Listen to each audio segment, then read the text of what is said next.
Hi everyone, pleasure to welcome you all.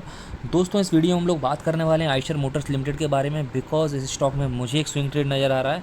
सो अगर आप लोग मेरी स्क्रीन पर नोटिस करोगे तो फिर ये एक लार्ज कैप स्टॉक है एंड लेस रिस्की स्टॉक है। इसी के साथ में आज ये स्टॉक अराउंड 3% के आसपास डाउन रहा है। सो इसमें हम लोगों को आज गिरावट देखने को मिली है वो है अराउंड 92 रुपीज़ के आसपास। यही अगर हम लोग यहाँ पर स्क्रॉल करके नीचे आएंगे तो फिर इसकी इन्वेस्टमेंट चेकलिस्ट है। सो यहाँ पर जो इसका इंट्रिंसिक वैल्यू का जो पैरामीटर है ये अपने अगेंस्ट में जाता है, बिकॉज स्टॉक का जो मार्केट प्राइस है वो इसकी इंट्रिंसिक वैल्यू से ज़्यादा है। बट इस स्टॉक के जो आरओई हैं वो बैंक एफडी रेट से अच्छे हैं। इस स्टॉक के डिविडेंड रिटर्न्स अच्छे नहीं हैं and it's good time to consider this stock because ये स्टॉक ये स्टॉक अभी तक ओवरबॉट जोन में नहीं है एंड अभी तक इस स्टॉक में कोई भी रेड फ्लैग भी नहीं है। एंड अगर हम लोग यहाँ पर जाकर के नोटिस करेंगे तो फिर इस स्टॉक को जितने भी एनालिस्ट कवर करते हैं यहाँ पर उसमें से 65% एनालिस्ट यहाँ पर हम लोगों को बाइंग रिकमेंडेशन देते हैं। और अगर हम लोग यहाँ पर आइशर मोटर्स के प्राइस परफॉर्मेंस पर नज़र डालेंगे तो फिर आप लोग यहाँ पर नोटिस करोगे कि पिछले एक हफ्ते में ये अराउंड 5% के आसपास अप है, पिछले एक महीने में अप्रॉक्सीमेटली 9% अप है, पिछले 3 महीने में ये अराउंड 17% अप है, ईल टू डेट में ये अराउंड 14% अप है, 13.97%। पिछले एक साल में अराउंड 9% अप है, जो कि मैं ज़्यादा खास नहीं मानूंगा। और पिछले 3 साल में अराउंड 55% अप है, जिसको मैं काफ़ी अच्छा कंसीडर करूंगा। ऑन एन एवरेज अगर 3 साल में आपको 55 या 56% मिल रहा है तो फिर उसको मैं अच्छा कंसीडर करूंगा। एकदम अच्छा नहीं है तो फिर बुरा भी नहीं है, it's on an average good and considerable. और इसी के साथ में अगर हम लोग यहाँ पर आकर वॉल्यूम एनालिसिस पर नज़र डालेंगे तो फिर आप लोग देखोगे कि यहाँ पर जो आज का डिलीवरेबल वॉल्यूम है वो है अराउंड 34%। ठीक है, पिछले जो लास्ट ट्रेडिंग सेशन है यस्टरडे का वहाँ पर है अराउंड 37%।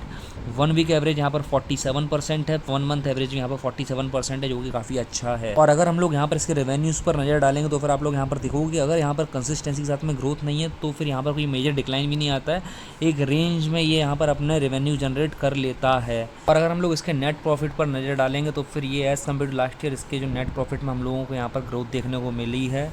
और यही अगर हम लोग यहाँ पर जाकर इसके आरओई को देखेंगे तो इसका आरओई स्टिल 10% से अप है। सो आई कंसीडर दिस स्टॉक। ठीक है, मैं इसको कंसीडर करूँगा। और यही अगर हम लोग यहाँ पर इसके डेट टू इक्विटी रेशियो पर नज़र डालेंगे तो फिर ये यहाँ पर 0 दिखा रहा है।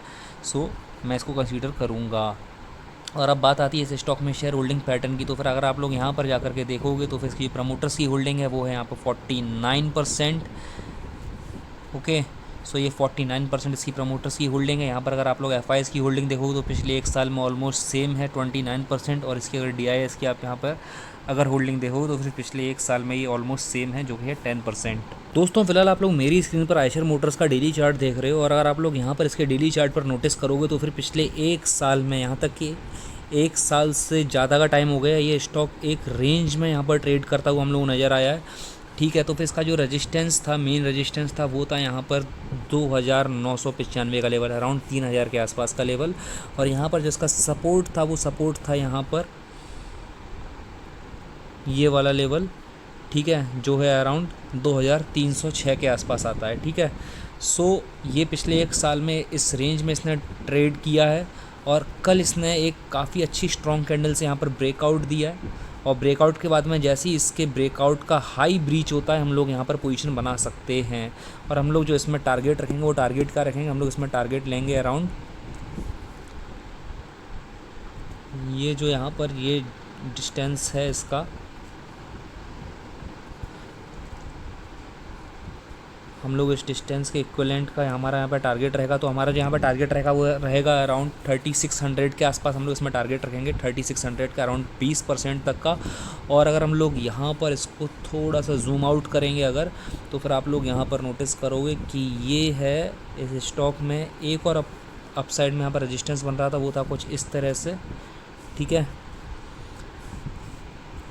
सो अगर मैं यहाँ पर इसको कनेक्ट करूँगा कुछ इस तरह से, यहाँ पर एक रेजिस्टेंस बन रहा था तो इसने इसको भी ब्रीच कर दिया है। और ब्रीच के बाद में अभी यहाँ से ऊपर जाता हुआ दिखाई दे रहा है। सो हम लोग सिंपल इसमें एक यही प्ले करेंगे जो यहाँ पे इसने पिछले एक साल में जो कंसोलिडेशन अपना दिखाया है, हम लोग इस कंसोलिडेशन के ब्रेकआउट को यहाँ पर मान के चलेंगे। इसको कंसीडर करने के बाद में जैसे इसका हमारा टारगेट अचीव होता है हम लोग यहाँ से निकल जाएंगे। और हमारा जो स्टॉप लॉस रहेगा वो रहेगा 1:2 का। और जैसे जैसे अपना स्टॉक प्राइस यहाँ जैसे जैसे मेरा यहाँ पर स्टॉक प्राइस अप साइड में मूवमेंट देता जाएगा वैसे वैसे मैं अपने स्टॉप लॉस को यहाँ पर ट्रेल करता जाऊँगा। So guys, this was my analysis on Eicher Motors. Meanwhile, what do you think? Please drop your suggestions in comment box and have profitable sessions ahead. See you in my next video. Take care.